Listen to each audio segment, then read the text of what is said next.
1 year ago, Hurricanes Helene and Milton ripped through our state. Don't drive on the bridge right now. I would not want to be on that bridge. It can't be safe. This is going to be a big deal, one of the big stories that come out of this storm. Homes were destroyed and lives were changed forever. My rock bottom was when I realized I'd lost everything. As I approached the house, the front door, I could see the water line and realized right away that we had some big problems to face. Tonight, we explore the everyday struggles and successes in our community and the lessons we've learned. I will evacuate early and often from here on out. Now we're transforming neighborhoods. It's not just 1 or 2 houses per neighborhood. We're transforming whole streets. These are people we know as our friends and neighbors. I'm in your house. Are you in here, Gene? It's Mike, your neighbor. When we hand out a supply, some families just break out in tears. Each with a different path in front of them, and each with a story to tell. This is Helene and Milton, Faces of Recovery. Helene and Milton, Faces of Recovery, presented by True Roofers. Welcome and thank you for joining us for our Spectrum News special, Helene and Milton, Faces of Recovery. I'm Tammy Fields. And I'm Rick Elmhorst. Tampa Bay had not seen a direct hit from a major hurricane in more than a century until last year. We're standing on Treasure Island in Pinellas County, and as you can see, some of the destruction from the storms is still here 1 year later. Over the next hour, we are revisiting our communities to see how the recovery process is going, and we'll also talk about the lessons that we've learned as we are back in the height of yet another hurricane season. Let's go back 1 year ago. Hurricane Helene made landfall as a powerful Category 4 storm in the Big Bend region of our state, but Tampa Bay suffered major impacts. The storm surge reached 6 to 8 feet in some areas, more than we've seen in decades, and maybe more than some Floridians have seen their whole life here. And then just 13 days later, Hurricane Milton made landfall near Siesta Key, about 5 miles from Sarasota, as a Category 3 storm. It brought heavy rainfall and damaging winds to our area. It wrecked communities that were already struggling to recover from Helene. And the wind ripped the roof right off of Tropicana Field, the stadium. It is still being repaired today. The storm continued to move across the state, producing an outbreak of tornadoes, the most tornadoes in Florida in a single day. Helene caused extensive damage to the Pinellas County barrier islands. Water and sand covered Gulf Boulevard. Barrier islands didn't open back up to residents and business owners until it was safe, and that ended up being about 2 days.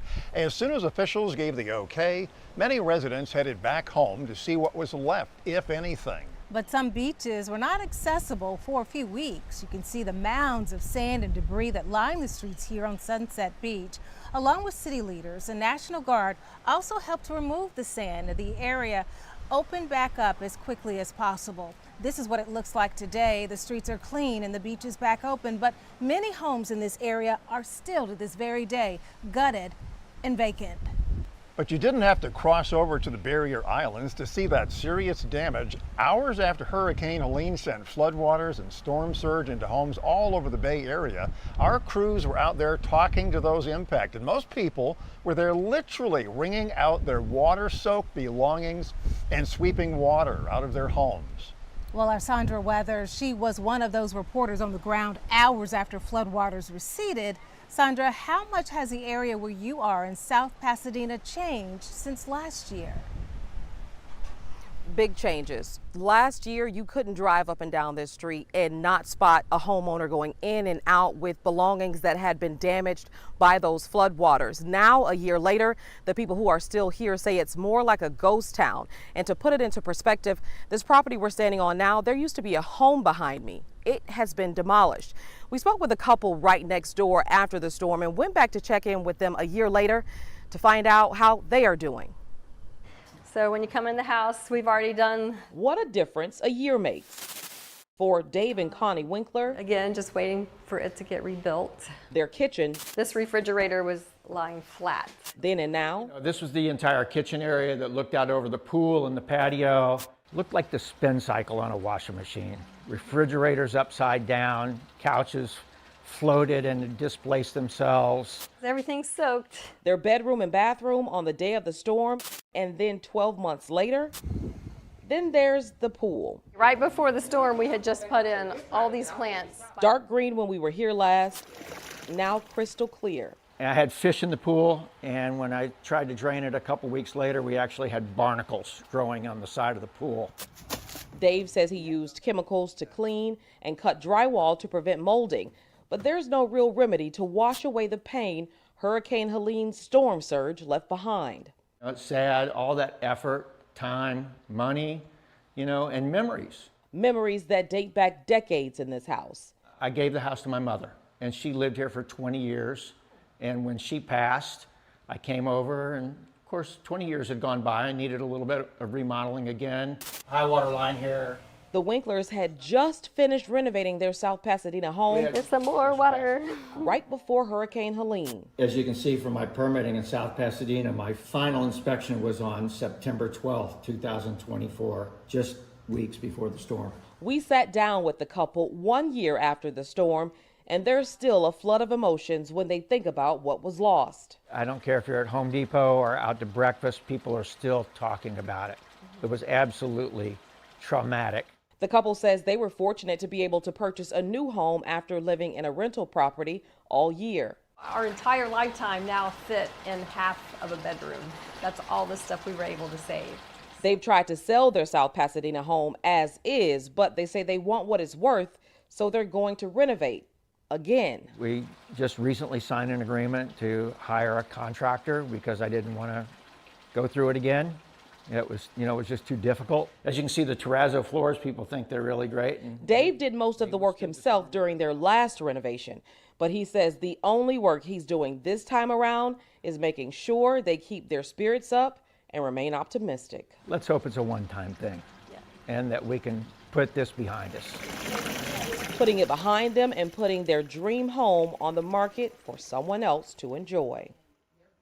Now, the couple says they're thankful they weren't forced to raise or rebuild their home like so many others were because of that 50% rule. Hey, Sandra, we've been hearing about this term called hurricane amnesia. Does the couple think that'll impact the sale of their home? Well, Rick, the couple says they don't think this will impact the sale of their home. They say they've been living here for decades and it has never flooded before. And they're hoping, paired with that and that hurricane amnesia term that people refer to, that people will take a chance and consider buying a house in this area, knowing that this could have possibly just been a one-time thing. Back to you guys. Every year, our meteorologists warn us about storm surge. Hurricane Helene showed us why. During Helene, the water in parts of Tampa Bay reached 6 to 8 feet. Two iconic Pinellas County beach resorts sustained damage from storm surge: the All Seasons Resort on Madeira Beach and the Thunderbird on Treasure Island. You can see how the water just rushed in and flooded the lobby of the All Seasons, causing significant destruction inside and outside. And the owners of the Thunderbird also announced that damage from last year's hurricanes was catastrophic enough that they decided to tear down and completely rebuild.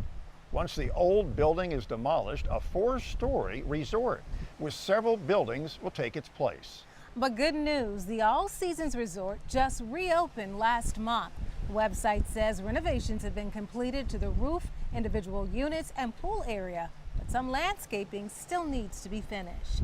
Ahead of a storm, you may be asked to evacuate. The threat of storm surge is why our coastline communities are asked to leave. But many people did not heed the warnings on Helene-caused storm surge that trapped people in their homes. The morning after the storm passed, we saw emergency officials perform water rescues across the Bay Area, including in Crystal River, Davis Islands, and throughout Pasco County. As we've shown you, a lot of the flooding was due to that storm surge. The night of Helene, our meteorologists were watching the water cover our beaches. You can see how the impact the storm surge had on our beaches in these pictures from our Madeira Beach camera. The one on the top was taken the night of Helene, and the picture on the bottom of the screen is what the beach looks like today. Most of the dunes and plants were just washed away when the water came ashore. Our chief meteorologist, Mike Clay, joins us from Madeira Beach to explain what he saw when tracking Helene and what we mean when we say run from the water and hide from the wind. This is the shot we were seeing from our famous Madeira Beach cam that evening as the storm surge was coming in from Helene just before sunset. We were watching this live, and the storm surge was already going over the dunes. They used to be big, and the dunes were already being washed away, and it was hours more of storm surge coming in. And then I saw on the live camera this little tree, and the waves were already reaching the top. Waves on top of the storm surge hitting the top of this tree. I said something on the air like, oh no, this isn't good. There's so many emotions involved when it comes to lifting their home. We don't just lift it, we get it out of harm's way forever. Flooding is a problem for anyone who lives on the water. Up next, we show you an option that is rising in popularity. Stay with us. Helene and Milton, Faces of Recovery. We'll be right back.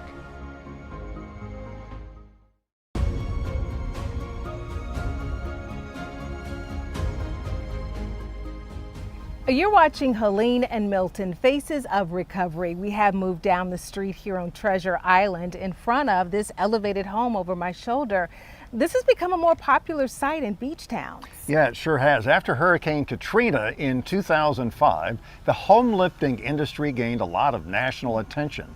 Over the past 20 years, it has grown, particularly after major storms, but nothing like we're seeing now after Hurricanes Helene and Milton. Locally, you used to see one or two elevated homes in a whole neighborhood, but now we are seeing entire communities transformed. Our Erica Riggins gives us a closer look.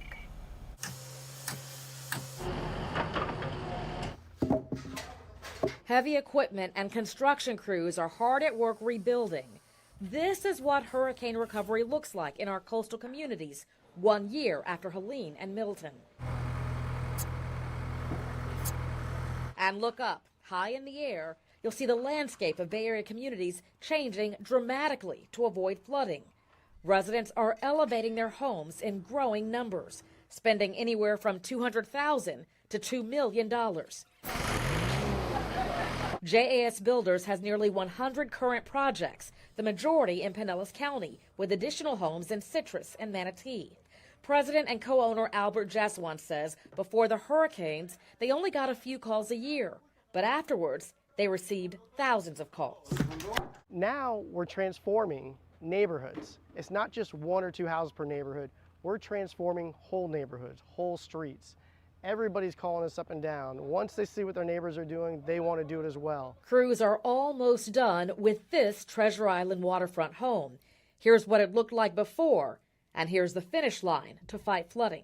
These people, obviously, they're sick of getting flooded. So it's flooded multiple times, and they are ready to get it up. And so we have this house at about 14 feet elevation once we put it right back down this new foundation. Nearby in Redington Beach, it's day 2 for JAS crews. It'll take nearly a year to raise this home, but the beginning is spent underground, about 3 feet underneath the home's foundation.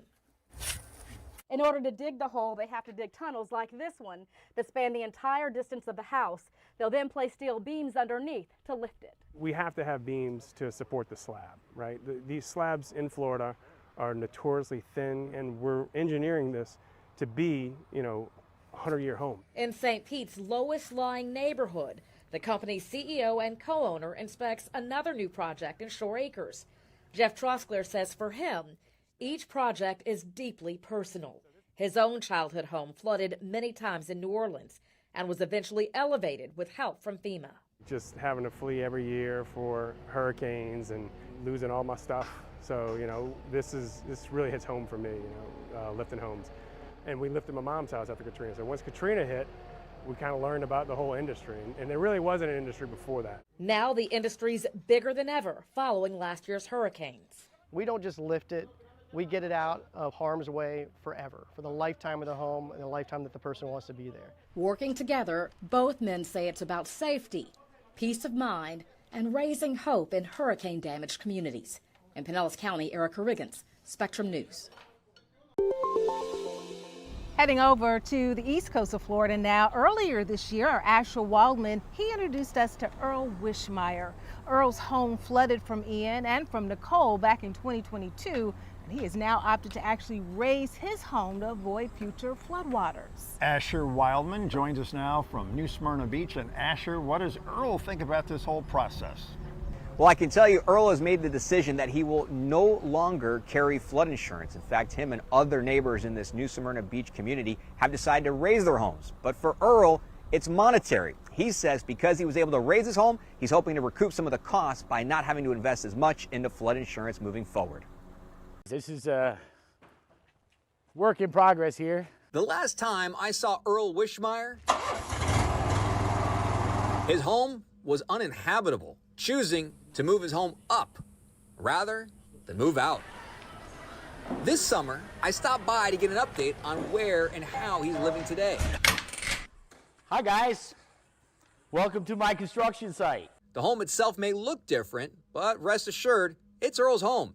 Biggest difference is it's now 41 inches higher than where it was before. Inside's about 80% probably, 90%. We're pretty close in here with the little bits and pieces. Nothing compared to what it's looked like during storms. A lake. It was great. It's a whole lake, complete roads covered. The view from the living room has changed due to a new elevation, but so has Earl's stance when it comes to insurance. With the new height to his home that he owns outright, he's choosing not to carry flood insurance anymore, even scaled down on his homeowner's insurance as well. After Ian, Nicole, and Milton, he never filed a claim. I wasn't counting on the insurance to pay for anything. I'm not a big insurance guy. Insurance experts say it doesn't matter where you live in Florida, having flood insurance is becoming a necessity because flooding is not just coming from coastal surge. Those inland areas, anywhere near a lake, a river, a retaining pond, or just where your storm water system backs up, that's causing flooding. And if you don't have flood insurance, your homeowner's policy doesn't cover that loss. Across the state, only about 1 out of every 5 homeowners choose to carry flood insurance. The average policy runs about $727 a year. Earl looks to start saving the annual near $1,000 a year he spent on flood insurance to slowly recoup what he's now put in to protect his home. All in from this to this has been about $100,000. The hilarity of it all. We used the same plumbing, the same everything. Everybody said, oh, that's no good. It's not good. The electric stuff is fine. It's been fine for 35 years. It was fine when it was flooded. Moving forward, Earl believes the thousands he'll save annually between no flood and minimal insurance on the home was well worth the investment to raise his home to withstand what Mother Nature sends over time. Asher, why not just leave and start over? If Earl had insurance and he knows he lives in a floodplain, why did he decide to go this route? Tammy, I asked Earl the same exact question and he put it to me like this. What was he going to do? His home was damaged, it had flood damage, so he couldn't just sell a damaged home knowing that it had to be fixed up. So what did he decide to do? He took matters into his own hand. He said, I lifted my home up knowing from now on I have no more mortgage payment and my home should never flood again. And he said this is the home that he wanted to spend the rest of his life in. Reporting from New Smyrna Beach, Asher Wildman, Spectrum News. Florida's economy depends heavily on tourism, but after those storms rolled through and our beaches were closed, the tourism industry took a major hit. Coming up, we're going to head to a popular spot on Madeira Beach to see how business is doing today. You're watching Helene and Milton, Faces of Recovery. Be right back.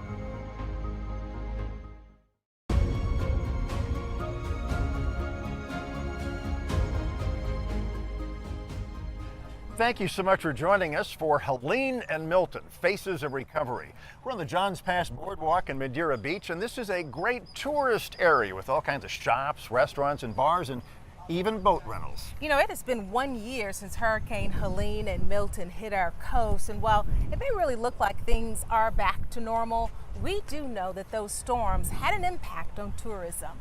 The Pinellas County Tourism Development Council recently shared data about where things stand right now. This is all about the Tourism Development Tax, or the TDT. So far this year, it has generated about $74.3 million. That's down about 5% from last year. Officials say the storm is a huge reason for the drop. But there are other things to consider too, including increased hotel competition in the Fort Myers and Sarasota areas.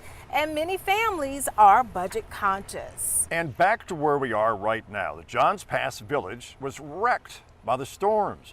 Docks were destroyed and businesses along the boardwalk were ripped apart.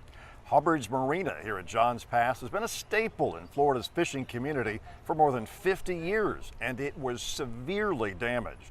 We spoke to the owner, and he tells us that after a few slow months, his charters are seeing record high numbers and day cruises are booked once again. So it was a little bit of a challenge kind of getting the message out that, hey, Johns Pass, Hubbard's Marina, we're ready for people to return, come back and see us. So it was a little challenging there, October, November, December. But then once December rolled around, Christmas came back, we really start to see kind of a normalcy return. And this year has been really, really good for us so far. And we're hoping to break some more records and have another great year. While tourism is down and people may not be coming back to this area as they used to, Dylan wants people to know Johns Pass is open for business. Just south of us on St. Pete Beach, another portion of the iconic Don Cesar Hotel just reopened this week. The Pink Palace sustained damage from Helene and it was closed for 6 months. It reopened for reservations back in April. And now leaders at the Don say the Maritana restaurant is back open. Over the past year, several upgrades have been made to amenities and there's still work to be done. The hotel celebrated its 97th anniversary back in January.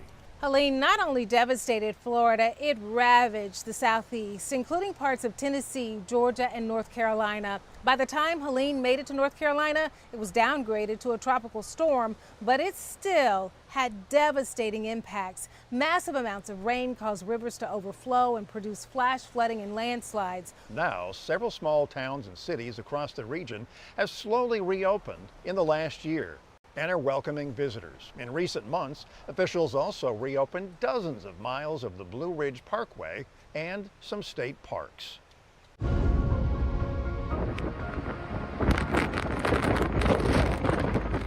After decades of Tampa Bay avoiding a direct hit, our luck ran out. Just ahead, we're going to focus on the second storm to impact us, Milton.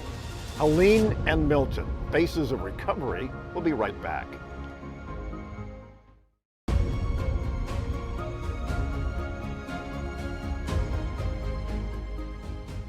Welcome back to our Spectrum News special, Helene and Milton, Faces of Recovery. We are back to where we started the show, here on Sunset Beach in Treasure Island. Well, this hour, we're taking a look back at the back-to-back hurricanes that hit Florida last year and how far we've come since then. Just 1 week after Hurricane Helene battered our coast, our meteorologists started tracking Hurricane Milton. 13 days after Helene made landfall, Milton made landfall down in Sarasota County near Siesta Key. Just north of there in Manatee County, some homes look almost untouched 1 year later. Just take a look at these homes on Bradenton Beach from before Milton, and now look at the destruction the storm left behind. The wind and water knocked the yellow house completely off of its stilts, and the house on the left got pushed off of its foundation. The stairs are still at the front of the property, but they are no longer attached to the house. And this is what the block looks like today. The yellow house is still there. Some of the siding has been removed, but the house is still tilted on its side. Signs of the property warning people to stay away. A part of the trailer still there, crushed under that 3-story home. But the house on the corner has been demolished and removed. But just 15 minutes up the coast, an Anna Maria icon will make a comeback. The city is in the process of restoring its city pier. The state budget allocates more than $1 million in funding to rebuild the pier. City leaders tell us it will cost between $6 and $9 million to repair the entire pier, including the restaurant. The mayor of Anna Maria says they are working with FEMA and the county to seek extra funding. The city has a goal of reopening the pier by late fall of next year. But overall, the 3 cities that make up Anna Maria Island, Anna Maria, Holmes Beach, and Bradenton Beach, they have come a long way. And for some residents, it has been a full-time job. Our Angie Andrews joins us now with much more on what that recovery effort looks like today and how the centerpiece of the city of Anna Maria rushed to get back open. Damages from Hurricane Milton have exceeded $250 million in just Manatee County alone. Now keep in mind, this was just about 2 weeks after Hurricane Helene pushed water from the Gulf as well as feet of sand onto Anna Maria Island. This was such a 1-2 punch for this small island community that is slowly getting back to normal. Small hands ringing the bell at Roser Church as soon as the back-to-back hurricanes passed served as a symbol that the historic church that stood strong for 111 years was still there. I just had to get here. My wife was that's fine, we'll go. When restrictions were lifted on the bridge and residents were allowed back onto Anna Maria Island, Bill Marini rushed to the church before even checking in on his own home in Holmes Beach. God was just leading me. He wanted me to come. He wanted me to come here to see. And good thing he did. Water had come up through the original wood flooring, much of the electrical fried. So all these electrical outlets here, where they're all new, and we raised them up. Bill worked quickly, getting contractors to the church. Had the water sat there, some of the century-old wood and fixtures wouldn't have been saved. And Bill, he jumped right in himself, painting every one of the church's 17 rooms. It's in the original position, so it's right here, right where it always has been. Pastor Dirk Rogers also felt the responsibility that comes with leading such a historic church. The church was built in 1913, and when this photo was taken in 1924, it was one of only 2 buildings on Pine Avenue. Pastor Dirk says Roser Church has always been non-denominational, long before that was a popular term. So after the hurricanes, he knew he had to keep the spirit in his community going strong. Really, my burden was, how can we continue to give people hope? So he led a church service outside where hundreds of people came out, and then they got to work, preparing the centerpiece of this small community. It's just great to be part of that organization that refuses to go down. We're going to be here. And now 1 year later, the bell rings again, but in Bill's hands this time, a sign of how far the small town has come and a church community that's standing even stronger. In the city of Anna Maria on Anna Maria Island, I'm Angie Andrews, Spectrum News. Moving up the coast now to St. Petersburg, another icon suffered major damage from Milton's strong winds. The storm ripped the roof right off of Tropicana Field and left a mess out on the field. Yeah, I remember some of the first video coming into the station. We were live on the air. You could see parts of the roof just flapping in the wind, and we knew it was going to be a major problem. This is a look at the damage right after the storm, 6 months later, and what it looks like today. Crews are currently repairing Tropicana Field. By law, the city's required to fix the stadium for the Tampa Bay Rays. They estimate it'll cost nearly $60 million to do it. And they hope that they can get it all done in time for the Rays to play at the Trop next season. And just down the street in St. Petersburg, a construction crane fell into this 8-story building on 1st Avenue South. The building houses numerous businesses, including offices for the Tampa Bay Times. Thankfully, no one got hurt when the crane fell. City leaders were worried about these cranes, but the company that operates the crane said it didn't have enough notice or time to get them down and move them out. Over on the East Coast, the weather pattern that ripped Milton apart produced a historic tornado outbreak. This massive tornado is in the town of Loxahatchee in Palm Beach County. We saw these tornadoes several hours before the hurricane made landfall. And this is some of the aftermath in Cocoa Beach in Brevard County. The National Weather Service issued 126 warnings and says that 46 confirmed tornadoes touched down, the most tornadoes in Florida in a single day. Some wound up being EF2s and EF3s. Milton's winds destroyed plenty, but the storm also dumped buckets of rain. We're just trying to basically keep our heads above water, literally. Still ahead, we're going inland where very few people have flood insurance. You're watching Helene and Milton, Faces of Recovery. We'll be right back.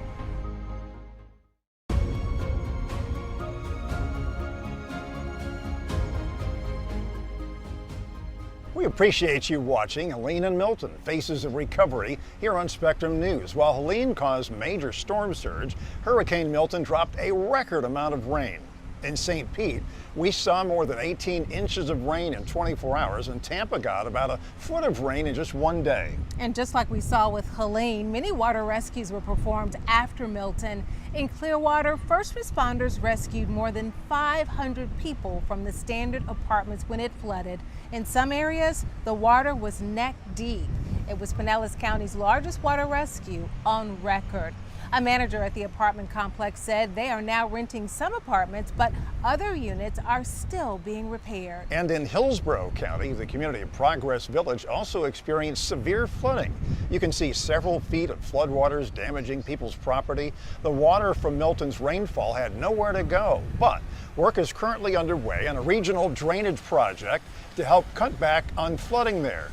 In Tampa, the Forest Hills neighborhood also sustained quite a bit of flood damage, even though it's not in a flood zone and not near the coast. Nearby retention ponds overflowed and pump stations couldn't get the water out.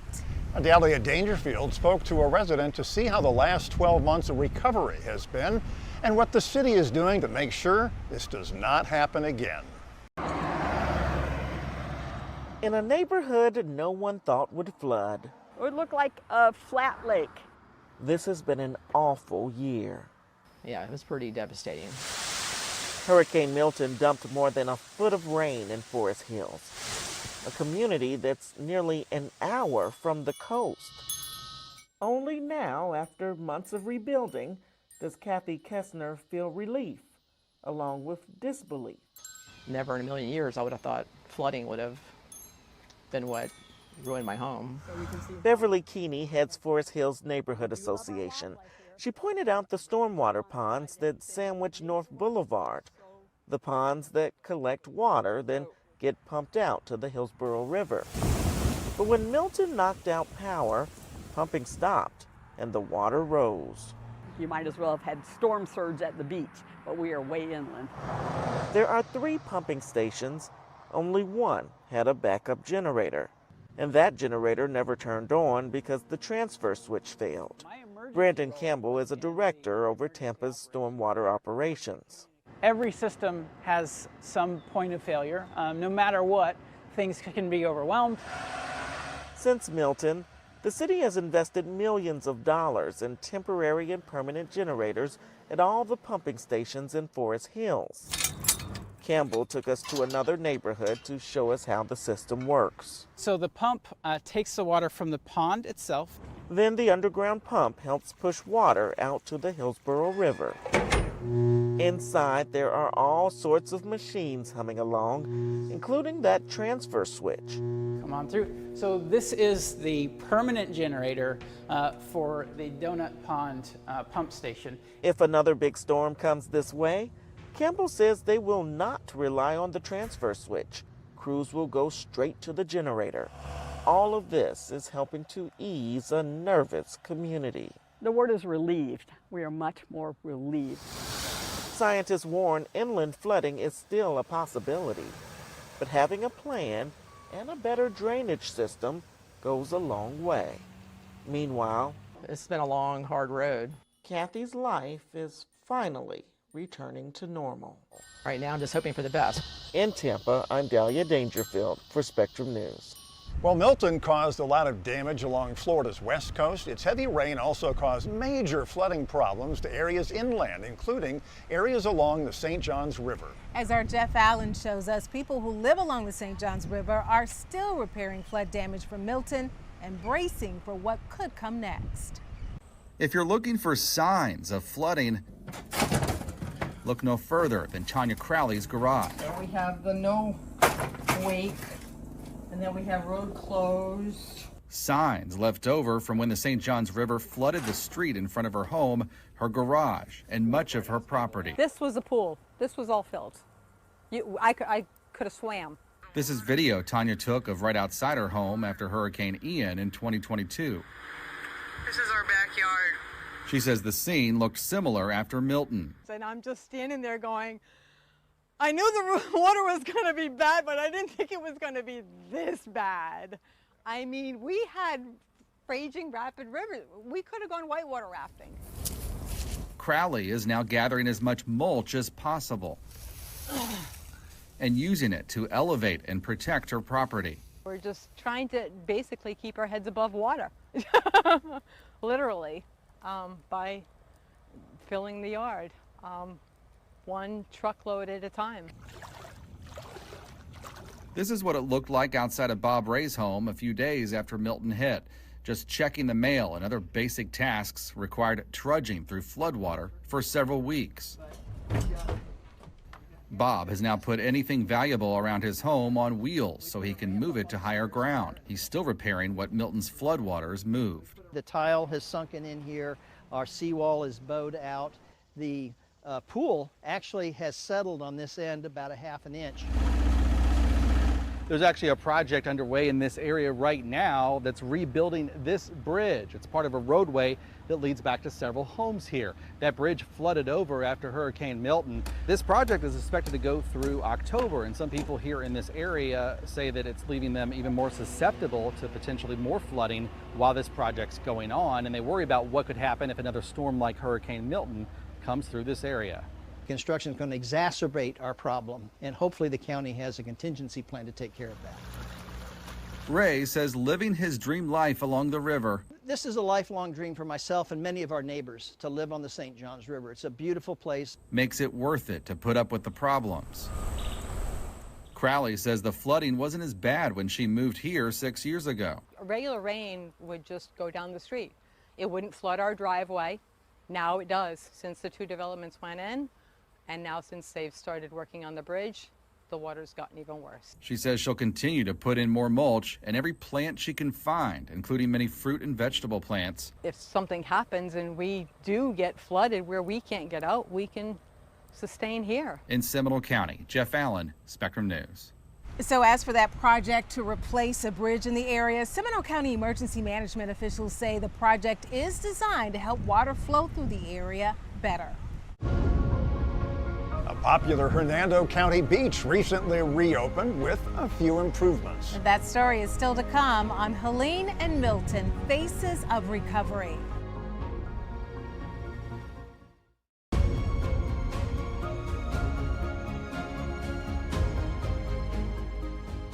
Back on Helene and Milton, Faces of Recovery. A popular beach destination in Hernando County is back open to the public. For many, Pine Island Beach Park is a beloved slice of paradise for visitors to unwind and soak in the Florida sun. But the park was forced to close after damage sustained from the hurricane. As our Calvin Lewis shows us, the newly reopened park is once again helping people create some lasting memories.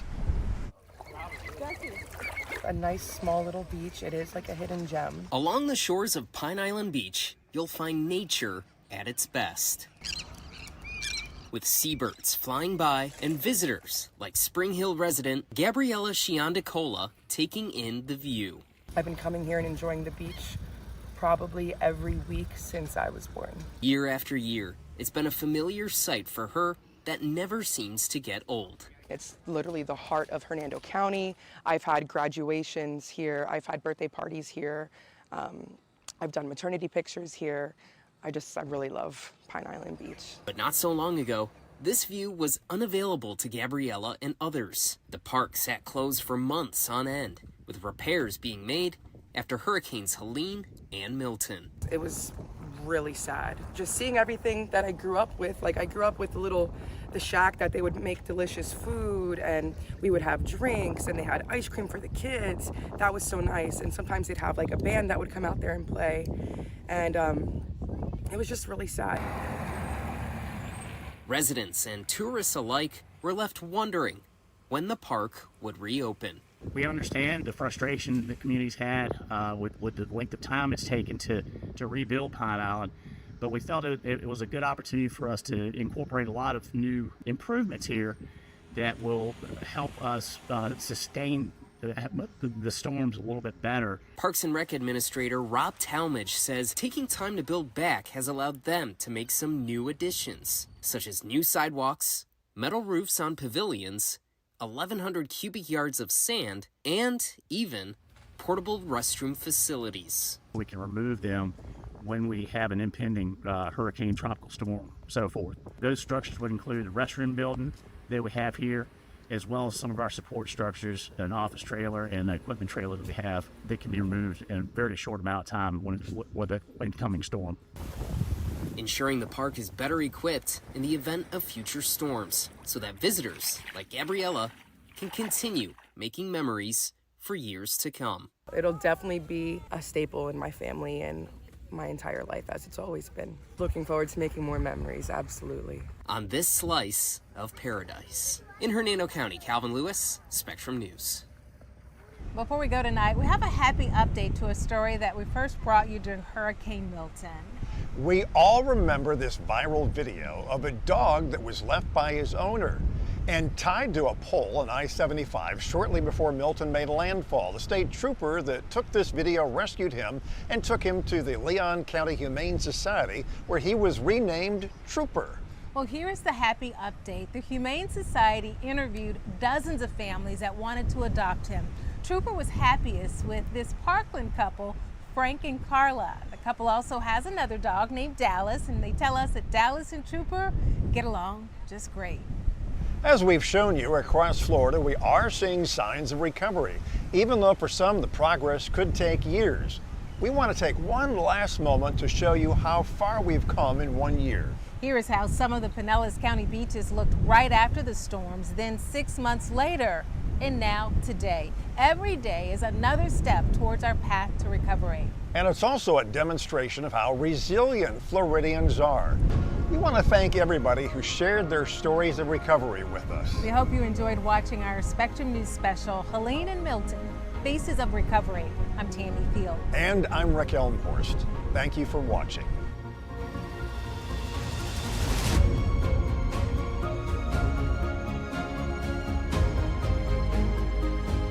Helene and Milton, Faces of Recovery, presented by True Roofers. Thanks for watching our YouTube channel. For more stories in your community, click the subscribe button here. You can also download the Spectrum News app or watch us on TV for the latest information, balanced coverage, weather updates every 10 minutes, and more. We'll see you then.